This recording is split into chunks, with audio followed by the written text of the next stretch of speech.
Gates open and away they go for the running of the Governors Cup. Losing about 2 lengths at the start was To the Treasure.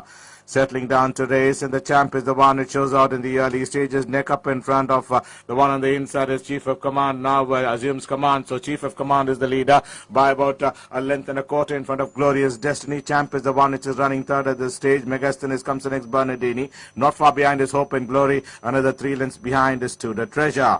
Back to the leader, and it's Chief of Command still by about 2 and a quarter in front of Glorious Destiny. Hope and Glory is the one which is sensing some urgency on the outside to be well in second at the stage, making a forward move to run second. Glorious Destiny is now third. Right behind there is the champ with Megasthenis in fourth. Towards the inner railing comes the next, being joined by Bernie Dini, and running last at the stage is To the Treasure as they come towards the home straight and begin to negotiate the bend.